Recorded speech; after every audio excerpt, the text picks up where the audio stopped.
শিৱসাগৰৰ নামটি দিকচুত পাৰিবাৰিক কণ্টলৰ চৰম পৰিণতি খনিকৰ গাঁৱত সংঘটিত হ'ল জঘন্য ঘটনা বৃদ্ধা পত্নীক জ্বলাই দিলে স্বামীয়ে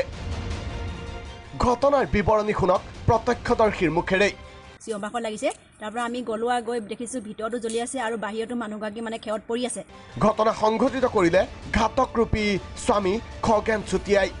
মানুহজনে জ্বলাই দিলে খগেন চুটিয়া আমি শুনি পেট্ৰল ঢালি জ্বলাইছে বুলি কৈছো আৰু পেট্ৰলৰ গিলানটা মানে আমাৰ চাইডত দেখি থৈ আহিছো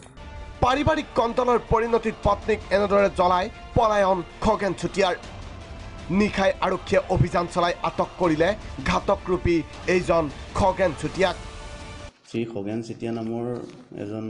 মানুহে তেওঁৰ নিজৰ পত্নীক পেট্ৰল ঢালি জ্বলাই দিছিল মহিলাগৰাকীক আমি জয়সাগৰ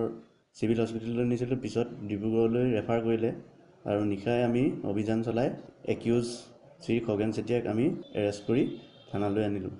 শৰীৰৰ ৮০% অগ্নিদগ্ধ মহিলাগৰাকীক পৰৱৰ্তী সময়ত শিৱসাগৰ চিকিৎসালয়ৰ পৰা ডিব্ৰুগড় চিকিৎসা মহাবিদ্যালয়লৈ উন্নত চিকিৎসাৰ বাবে প্ৰেৰণ কৰে চিকিৎসকে ঘটনাক কেন্দ্ৰ কৰি অঞ্চলজুৰি সৃষ্টি হয় চাঞ্চল্যৰ আমগুৰিৰ পৰা নৱনীতা গগৈ ৰিপৰ্ট প্ৰাগ নিউজ